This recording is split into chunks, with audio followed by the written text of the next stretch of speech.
Hi friends, welcome to Katharanjani YouTube channel. ನೀವಿನ್ನೂ ನಮ್ಮ ಚಾನಲನ್ನು ಸಬ್ಸ್ಕ್ರೈಬ್ ಮಾಡಿಲ್ಲ ಅಂದರೆ ಈ ಕೂಡಲೇ ಸಬ್ಸ್ಕ್ರೈಬ್ ಮಾಡಿ. ಹಾಗೆ ಹೆಚ್ಚಿನ ನೋಟಿಫಿಕೇಷನ್ಸ್ಗಳ ಅಪ್ಡೇಟ್ಗಾಗಿ ಪಕ್ಕದಲ್ಲಿರುವ ಬೆಲ್ ಐಕಾನನ್ನು ಪ್ರೆಸ್ ಮಾಡಿ. ಬದುಕಿನ ಬಣ್ಣ ಬದಲಾದಾಗ ಭಾಗ 7. ಯಾರು ಎಷ್ಟೇ ಹೇಳಿದರೂ ಮಾಲತಿಯವರು ಕಂಪ್ಲೇಂಟ್ ಕೊಡಲು ತಯಾರಿರಲಿಲ್ಲ. ಖಡಾಖಂಡಿತವಾಗಿ ಸಾಧ್ಯವೇ ಇಲ್ಲ ಎಂದೇಳಿ ಭೂಮಿಕಾಗೆ ಕೈ ಮುಗಿದರು ಮಾಲತಿ. ನೋಡುವಷ್ಟು ನೋಡಿದ ದೀಕ್ಷಾ ಮಾತನಾಡಿದಳು. ಮೇಡಮ್, ಯಾರು ಒಪ್ಪದೆ ಹೋದರೂ ನಾನು ಕಂಪ್ಲೇಂಟ್ ಕೊಟ್ಟೇ ಕೊಡ್ತೀನಿ. ಅನ್ಯಾಯ ಆಗಿರೋದು ನನಗೆ, ಜೀವನ ಹಾಳಾಗಿದ್ದು ನಂದು. ಆದರೆ ನನ್ನಮ್ಮನಿಗೆ ನನ್ನ ಜೀವನದ ಬಗ್ಗೆ ಚಿಂತೆ ಇಲ್ಲ. ಉಳಿದ ಇಬ್ಬರು ಹೆಣ್ಣು ಮಕ್ಕಳ ಚಿಂತೆ ಮಾತ್ರ ಅವರಿಗೆ. ಬೇರೆ ಅನ್ಯಾಯ ಆದ ಹೆಣ್ಣು ಮಕ್ಕಳ ಹೆತ್ತವರು ಕೂಡ ಇವರ ಹಾಗೇನೆ ಮಾಡೋದ್ರಿಂದಾನೆ ಹೆಣ್ಣು ಮಕ್ಕಳಿಗೆ ನ್ಯಾಯ ಸಿಗ್ತಾ ಇಲ್ಲ. ಅತ್ಯಾಚಾರ ಆದಾಗ ಆದ ನೋವಿಗಿಂತ ನನ್ನ ಹೆತ್ತವರು ನನ್ನ ಬಾಯಿ ಮುಚ್ಕೊಂಡು ಸುಮ್ಮನೆ ಇರು ಅಂತ ಹೇಳಿದ್ರೋ ಆಗ ನಿಜವಾದ ನೋವಾಯಿತು ಮನಸ್ಸಿಗೆ ಎಂದೇಳಿದವಳ ಮಾತಿನಲ್ಲಿ ನೋವಿತ್ತು. ದೀಕ್ಷಾ, ಅರ್ಥ ಮಾಡ್ಕೊಮ್ಮ, ನಾವು ಮಧ್ಯಮ ವರ್ಗದ ಜನರು. ಈ ಕೇಸ್ ಅದು ಇದು ಅಂತ ಹೋದ್ರೆ ಮರ್ಯಾದೆ ಹೋಗೋದ್ರ ಜೊತೆಗೆ ಹೊಟ್ಟೆಗೆ ತಣ್ಣೀರಿನ ಬಟ್ಟೆನೇ ಗತಿಯಾಗತ್ತೆ. ನಿನ್ನ ಅಕ್ಕನಿಗೆ ಬರೋ ಸಂಬಳ ಅವಳು ಓದುವಾಗ ಮಾಡಿದ ಬ್ಯಾಂಕ್ ಲೋನ್ಗೆ ಹೋಗುತ್ತೆ. ಉಳಿದಿದ್ದು ಅವಳ ಖರ್ಚಿಗೆ ಸರಿಯಾಗುತ್ತೆ. ಇನ್ನು ನಿನ್ನ ಅಪ್ಪನಿಗೆ ಇರೋ ಅಂಗಡಿಯಲ್ಲಿ ಲಕ್ಷಾಂತರ ರೂಪಾಯಿ ವ್ಯವಹಾರ ಏನಿಲ್ಲ. ದಿನದ ಉಳಿತಾಯ 500-600 ರೂಪಾಯಿ. ಅದರಲ್ಲಿ ನಿಮ್ಮ ಭವಿಷ್ಯಕ್ಕೆ ಸ್ವಲ್ಪ ಉಳಿಸಿ ಮನೆ ಖರ್ಚು ಕೂಡ ನೋಡ್ಕೋಬೇಕು. ಈ ಕೋರ್ಟ್ ಕಚೇರಿ ಅಂತ ಹೋದ್ರೆ ಇವರಿಗೆ ದುಡ್ಡು ಯಾರು ಕೊಡ್ತಾರೆ? ನಮ್ಮಂಥವರಿಗೆ ಎಲ್ಲೋದ್ರೂ ನ್ಯಾಯ ಸಿಗಲ್ಲಮ್ಮ, ಅರ್ಥ ಮಾಡ್ಕೊ. ಅಳುತ್ತಲೇ ಮಗಳ ಮನವೊಲಿಸಲು ನೋಡಿದರು ಮಾಲತಿ. ನೋಡಿಮ್ಮ, ನೀವು ನನಗೆ ದುಡ್ಡು ಕೊಡಿ ಅಂತ ಕೇಳ್ತಾ ಇಲ್ಲ. ನಿಮ್ಮ ಪರಿಸ್ಥಿತಿ ನನಗೆ ಅರ್ಥ ಆಗುತ್ತೆ. ದೀಕ್ಷಾಗೆ ನ್ಯಾಯ ಸಿಗಬೇಕು ಅಷ್ಟೆ. ಅವಳೇ ಧೈರ್ಯವಾಗಿದ್ದಾಳೆ ಅಂದಮೇಲೆ ಬೇರೆ ಇನ್ನೇನು ಬೇಕು? ದುಡ್ಡು ಮುಖ್ಯ ಅಲ್ಲ. ಇವತ್ತು ಬರುತ್ತೆ, ನಾಳೆ ಹೋಗುತ್ತೆ. ಮನುಷ್ಯನಿಗೆ ಮಾನವೀಯತೆ ಇರಬೇಕು. ನಿಮ್ಮ ಮಗಳ ಜೊತೆ, ನಿಮ್ಮ ಕುಟುಂಬದ ಜೊತೆ ನಾನಿದ್ದೀನಿ, ಭಯಬೇಡ. ಭೂಮಿಕಾ ಮಾಲತಿಯವರ ಮನಸ್ಸು ಬದಲಾಯಿಸುವ ಪ್ರಯತ್ನ ಪಡುತ್ತಿದ್ದರು. ನೀವು ಎಷ್ಟೇ ಹೇಳಿದ್ರು ಅಷ್ಟೇ. ಈಗ ಒಬ್ಳಿಗೋಸ್ಕರ ನಾವು ಸ್ಟೇಷನ್ ಮೆಟ್ಟಿಲು ಹತ್ತಿದ್ರೆ ಇನ್ನಿಬ್ಬರ ಭವಿಷ್ಯ ಕತ್ತಲಾಗುತ್ತೆ. ನಮ್ಮ ಪರಿಸ್ಥಿತಿ ನಿಮಗೆ ಗೊತ್ತಾಗ್ತಿಲ್ಲ ಮೇಡಮ್. ದಯವಿಟ್ಟು ಇಲ್ಲಿಂದ ಹೊರಟೋಗಿ. ನಿಮ್ಮ ದಮ್ಮಯ್ಯ ಅಂತೀನಿ. ಕೈ ಮುಗಿದು ಕೇಳಿಕೊಂಡರು ಮಾಲತಿ. ಮೇಡಮ್, ನನ್ನ ಅಪ್ಪ ಅಮ್ಮ ಕಂಪ್ಲೇಂಟ್ ಕೊಡೋಕ್ಕೆ ಬರದೇ ಹೋದರೆ ಚಿಂತೆ ಇಲ್ಲ, ನಾನೇ ಕಂಪ್ಲೇಂಟ್ ಕೊಡ್ತೀನಿ. ಯಾರೂ ಇಲ್ಲ ನನಗೆ ಅನ್ಕೊತೀನಿ. ಮಾಲತಿಯವರ ಕಡೆ ನೋಡಿ ಹೇಳಿದಳು ದೀಕ್ಷಾ. ಯಾಕೀಗ ನಮ್ಮ ಹೊಟ್ಟೆ ಉರಿಸ್ತೀಯ ದೀಕ್ಷಾ? ನಾವು ಹೇಳೋದು ಸ್ವಲ್ಪ ಅರ್ಥ ಮಾಡ್ಕೊ. ಗುಟ್ಟಾಗಿ ಇರಬೇಕಾದ ವಿಷಯ ನಾವೇ ಊರಿಡಿ ಡಂಗೂರ ಸಾರ್ಕೊಂಡು ಬಂದು ಹೇಳ್ಬೇಕಾ? ಇವತ್ತು ಈ ಮೇಡಮ್ ಎಲ್ಲ ನಿನ್ನ ಜೊತೆ ಇರ್ಬೋದು, ಆದರೆ ನಾಳೆ ನಿನ್ನ ಮಾನ ಹರಾಜಾದಾಗ ಇವ್ರು ಬರ್ತಾರಾ? ಮಾನ ಮರ್ಯಾದೆಗೆ ಅಂಜಿ ಬದುಕೋರು ನಾವು. ನಿನ್ನ ಜೀವನದಲ್ಲಿ ಏನೂ ಆಗಿಲ್ಲ, ಆಗಿರೋದೆಲ್ಲ ಕೆಟ್ಟ ಕನಸು ಅಂದ್ಕೊಂಡು ಮರೆತು ಬಿಡು. ದೀಕ್ಷಾ ಕೈ ಹಿಡಿದು ಹೇಳಿದರು ಮಾಲತಿ. ಯಾರು ಏನೇ ಹೇಳಿದ್ರು ನಾನು ಸುಮ್ಮನೆ ಇರಲ್ಲ. ನಮಗೆ ನ್ಯಾಯ ಬೇಕು. ನನ್ನಂತೆ ಇನ್ಯಾವ ಹೆಣ್ಮಕ್ಳ ಜೀವನದಲ್ಲಿಯೂ ಈಗಾಗಬಾರ್ದು. ಒಂದು ವೇಳೆ ಆದರೂ ಕೂಡ ಅವರು ಧೈರ್ಯವಾಗಿದ್ದು ಒಬ್ಬರೇ ಆದರೂ ಸರಿ ನ್ಯಾಯಕ್ಕಾಗಿ ಹೋರಾಡಬೇಕು. ಮೇಡಮ್, ಇವರಲ್ಲಿ ಮಾತಾಡಿ ಪ್ರಯೋಜನ ಇಲ್ಲ. ಬನ್ನಿ ಮೇಡಮ್, ಹೋಗೋಣ. ಭೂಮಿಕಾ ಎದುರು ನಿಂತು ನುಡಿದಳು ದೀಕ್ಷಾ. ದೀಕ್ಷಾ, ನಡಿ, ನಾನು ಬರ್ತೀನಿ ನಿನ್ನ ಜೊತೆ. ಶಿವರಾಮ್ ಹೇಳಿದ್ದನ್ನು ಕೇಳಿ ಅವರ ಕಡೆಗೊಮ್ಮೆ ತಿರುಗಿ ನೋಡಿದಳು ದೀಕ್ಷಾ. ಅಪ್ಪ, ನೀವು ಬರ್ತೀರಾ? ಅನುಮಾನದಲ್ಲಿ ಕೇಳಿದಳು ದೀಕ್ಷಾ. ನಿಮ್ಗೇನಾದರೂ ತಲೆ ಕೆಟ್ಟಿದೆಯಾ? ಉಳಿದಿಬ್ಬರ ಬಗ್ಗೆನೂ ಯೋಚನೆ ಮಾಡಿ ಇದೆಲ್ಲ ಬಿಟ್ಟು ಬಿಡಿ ಎಂದು ಸಿಡುಕಿದರು ಮಾಲತಿ. ಮಾಲತಿಯವರ ಮಾತಿಗೆ ಶಿವರಾಮ್ ತಲೆ ಕೆಡಿಸಿಕೊಳ್ಳಲಿಲ್ಲ. ದೀಕ್ಷಾ, ಬಾ ಹೋಗೋಣ, ಗಂಭೀರವಾಗಿ ನುಡಿದರು ಶಿವರಾಮ್.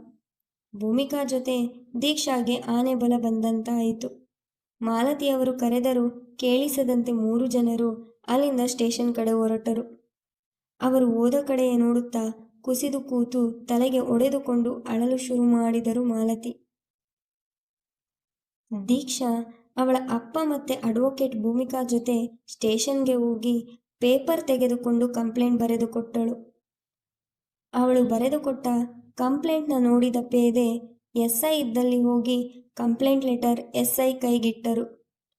ಅವರನ್ನು ಕರೀರಿ ಇಲ್ಲಿ ಹೇಳಿದರು ಎಸ್ಐ ಸುಭಾಷ್. ಪೇದೆ ಬಂದು 3 ಜನರನ್ನ ಎಸ್ಐ ಇದ್ದಲ್ಲಿ ಕರೆದುಕೊಂಡು ಹೋದರು. ಓ, ಕಂಪ್ಲೇಂಟ್ ಕೊಡೋಕೆ ಬರುವಾಗಲೇ ಅಡ್ವೊಕೇಟ್ ಜೊತೆ ಬಂದಿದ್ದೀರಿ? ಭೂಮಿಕಾನ ನೋಡಿ ಹೇಳಿದರು ಎಸ್ಐ. ಭೂಮಿಕಾ ಒಮ್ಮೆ ಸುಭಾಷ್ ಕಡೆ ದುರುಗುಟ್ಟಿಕೊಂಡು ನೋಡಿದರು.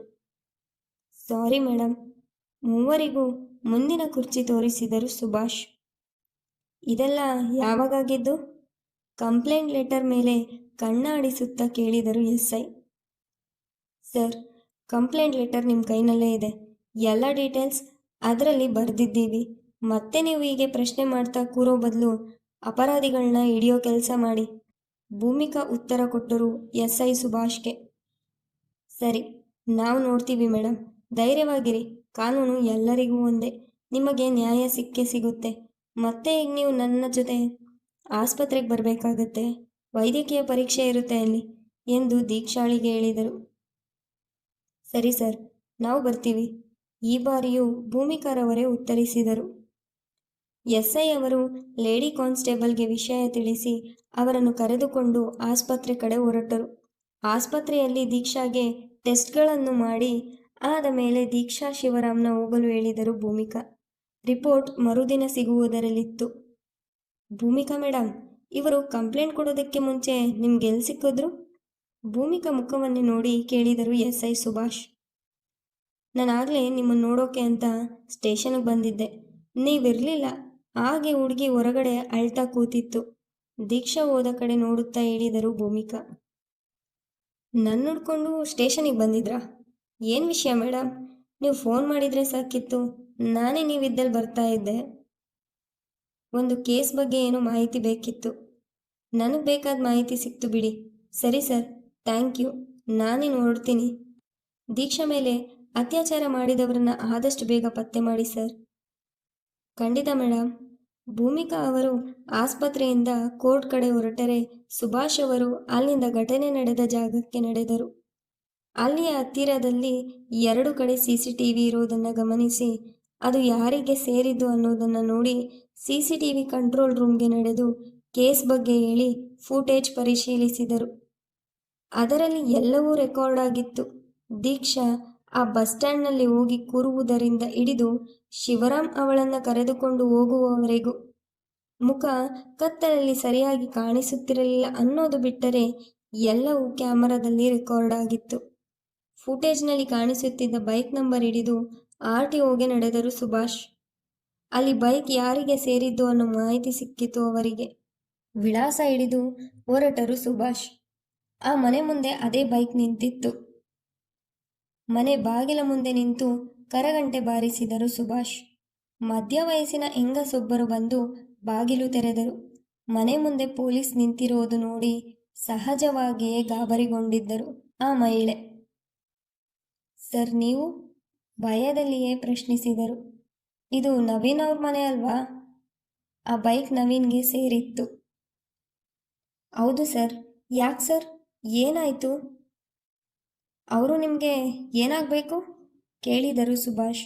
ನನ್ನ ಮಗ ಸರ್. ಯಾಕೆ?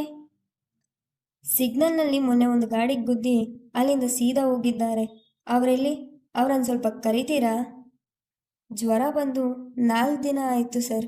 ಮಲಗಿದ್ದಾನೆ. ಅವನ ಮನೆಯಿಂದ ಎಲ್ಲೂ ಹೋಗಿಲ್ಲ. ಸರಿ, ಕರೀರಿ ಅವ್ರನ್ನ. ನಾನು ಮಾತಾಡಬೇಕು. ಸರ್, ಮೊನ್ನೆ ಮಳೇಲಿ ನೆಂದು ತುಂಬ ಜ್ವರ ಬಂದಿದೆ ಸರ್. ತುಂಬ ನಿತ್ರಾಣ ಆಗಿದ್ದಾನೆ. ಅವನು ಆ ಥರ ಗುದ್ದಿ ಹೋಗಲಿಕ್ಕೆ ಸಾಧ್ಯ ಇಲ್ಲ ಸರ್. ನೀವು ತಪ್ಪು ತಿಳ್ಕೊಂಡಿರಬೇಕು. ಅವನ ಪರವಾಗಿ ಸಮಜಾಯಿಷಿ ನೀಡಿದರು ಅವನ ತಾಯಿ. ಕರೀರಿ ಮೇಡಮ್. ವಿಚಾರಿಸೋಕೆ ಇಲ್ಲಿವರೆಗೂ ಬಂದಿದ್ದೀನಿ. ಸ್ಟೇಷನ್ಗೆ ಕರ್ಸ್ಕೋಬೇಕಿತ್ತು ಅನಿಸುತ್ತೆ. ಬೇಡ ಸರ್, ಕರೀತೀನಿರಿ. ಅವನನ್ನು ಕರೆಯಲೆಂದು ಅವನು ಮಲಗಿದ್ದ ಕೋಣೆಗೆ ನಡೆದರು. ಸುಭಾಷ್ ಹೊರಗಡೆಯೇ ನಿಂತು ಕಾಯುತ್ತಿದ್ದರು. 10 ನಿಮಿಷ ಕಳೆದ ಮೇಲೆ ಒಬ್ಬ 27-28 ವಯಸ್ಸಿನ ಯುವಕ ತಾಯಿಯೊಂದಿಗೆ ಹೊರಬಂದ. ಸರ್, ನೀವು? ಬಳಲಿದ ಅವನ ಮುಖವೇ ಹೇಳುತ್ತಿತ್ತು ಅವನ ಅನಾರೋಗ್ಯ. ಬನ್ನಿ, ನಿಮ್ಮ ಜೊತೆ 2 ನಿಮಿಷ ಮಾತಾಡಬೇಕು. ತಾಯಿಯ ಮುಖವೊಮ್ಮೆ ನೋಡಿ ಸುಭಾಷ್ ಬಳಿ ಹೋದ ಆ ಯುವಕ. ಹೇಳಿ ಸರ್. ಆ ಬೈಕ್ ನಿಮ್ಮದೇ ಅಲ್ವಾ? ಮನೆ ಮುಂದೆ ನಿಂತಿದ್ದ ಬೈಕ್ನ ತೋರಿಸಿ ಕೇಳಿದರು ಸುಭಾಷ್. ಹೌದು ಸರ್, ನಂದೇ. ಯಾಕೆ? 2 ದಿನದಿಂದೆ ಸಿಗ್ನಲ್ನಲ್ಲಿ ಒಂದು ಬೈಕ್ ಗುದ್ದಿ ಹೋಗಿದ್ದು ನೀವೇ ಅಲ್ವಾ? 2 ದಿನದಿಂದನಾ? ಇಲ್ಲ ಸರ್, ನಾನಲ್ಲ. ನನ್ನ ಮನೆಯಿಂದ ಹೊರಗೆ ಹೋಗೋದೇ 4 ದಿನ ಆಯಿತು. ಟೈಫಾಯ್ಡ್ ಜ್ವರ ಸರ್ ನನಗೆ. ಯೋಚನೆಗೆ ಬಿದ್ದ ಸುಭಾಷ್ ಅವರ ಫೋನ್ನಲ್ಲಿ ಇದ್ದ CCTV ಫುಟೇಜ್ ಮತ್ತೊಮ್ಮೆ ನೋಡಿ ಬೈಕ್ ನಂಬರ್ ಕನ್ಫರ್ಮ್ ಮಾಡಿಕೊಂಡರು. ಸರ್, 2 ದಿನದಿಂದ ಅಂದರೆ ಮೋಸ್ಟ್ಲಿ ನನ್ನ ಫ್ರೆಂಡ್ಸ್ ಆಗಿರಬೇಕು. ಯಾಕಂದರೆ ನನ್ನ ಬೈಕ್ ಅವರಲ್ಲಿತ್ತು. ನಿನ್ನೆ ಅಷ್ಟೇ ತಂದುಕೊಟ್ರು. ಸುಭಾಷ್ ಒಮ್ಮೆಲೆ ಆ ಯುವಕನ ಮುಖ ನೋಡಿದರು. ಫ್ರೆಂಡ್ಸಾ? ಹೌದು ಸರ್, ನನಗೆ ಮೊನ್ನೆ ಆಫೀಸ್ನಲ್ಲೇ ಜ್ವರ ಶುರು ಆಗಿತ್ತು. ಆಗ ನಾನು ಬೈಕ್ ಓಡಿಸೋ ಪರಿಸ್ಥಿತಿಯಲ್ಲಿ ಇರಲಿಲ್ಲ. ಕ್ಯಾಬ್ ಮಾಡಿಕೊಂಡು ಮನೆಗೆ ಬಂದಿದ್ದೆ. ಬೈಕ್ ಮನೆಗೆ ತಂದುಕೊಡು ಅಂತ ನನ್ನ ಫ್ರೆಂಡ್ಗೆ ಕೀ ಕೊಟ್ಟು ಬಂದಿದ್ದೆ. ಓ ಸರಿ, ಅವರೆಲ್ಲಿ ಸಿಗ್ತಾರೆ? ಅವ್ರ ಹೆಸರೇನು? ಪ್ರವೀಣ್ ಅಂತ. ವಿಜಯನಗರ್ 3rd ಕ್ರಾಸ್ 3rd ಮೇನಲ್ಲಿ ಸಾಯಿ ಅಪಾರ್ಟ್ಮೆಂಟಲ್ಲಿ ಇರೋದು. ಪೂರ್ತಿ ಅಡ್ರೆಸ್, ಫೋನ್ ನಂಬರ್ ಕೊಡಿ. ಪೂರ್ತಿ ವಿಳಾಸ ಪೊಲೀಸ್ಗೆ ಕೊಟ್ಟ ನವೀನ್. ಸರ್, ಅವನೀಗ ಮನೆಯಲ್ಲಿಲ್ಲ ಅಂದ್ಕೊತೀನಿ.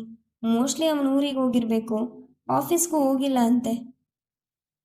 ಯಾವೂರು? ಕೇಳಿದರು SI ಸುಭಾಷ್. ಹುಬ್ಬಳ್ಳಿ ಸರ್. ಊರಿನ ಅಡ್ರೆಸ್ ಇದೆಯಾ? ನನ್ನಲ್ಲಿಲ್ಲ. ನಮ್ಮ ಆಫೀಸಲ್ಲಿ ಕೇಳಿದರೆ ಸಿಗ್ಬೋದು. ಇದು ನಮ್ಮ ಆಫೀಸ್ ಅಡ್ರೆಸ್. ಆಫೀಸ್ ವಿಳಾಸ ಕೂಡ ಕೊಟ್ಟ ನವೀನ್. ಸರಿ, ನಾನು ವಿಚಾರಿಸ್ತೀನಿ. ನಾನು ಅವನ ಬಗ್ಗೆ ವಿಚಾರಿಸಿದೆ ಅನ್ನೋದನ್ನು ಹೇಳಕ್ಕೆ ಹೋಗಬೇಡಿ. ಅವನ ಮೇಲೆ ಕೊಲೆ ಕೇಸ್ ಫೈಲ್ ಆಗಿದೆ. ನೀವು ಸಹಾಯ ಮಾಡಿದರೆ ಮತ್ತೆ ನಿಮಗೂ ತೊಂದರೆ. ಸ್ವಲ್ಪ ಭಯ ಇರಲಿ ಎಂದೇ ಸುಳ್ಳು ಹೇಳಿದರು ಸುಭಾಷ್. ಇಲ್ಲ ಸರ್, ಹೇಳಲ್ಲ. ಥ್ಯಾಂಕ್ ಯು ಹೇಳಿದ ಸುಭಾಷ್ ಅಲ್ಲಿಂದ ನವೀನ್ ಆಫೀಸ್ ಕಡೆ ಹೊರಟರು. ನಿಮಗೆಲ್ಲ ಈ ಕತೆ ಇಷ್ಟವಾಗಿದ್ದೆ ಎಂದು ಭಾವಿಸ್ತೇನೆ. ಕತೆ ಇಷ್ಟವಾಗಿದ್ದಲ್ಲಿ ಲೈಕ್ ಮಾಡಿ, ಕಮೆಂಟ್ ಮಾಡಿ, ಶೇರ್ ಮಾಡಿ. ಧನ್ಯವಾದಗಳು.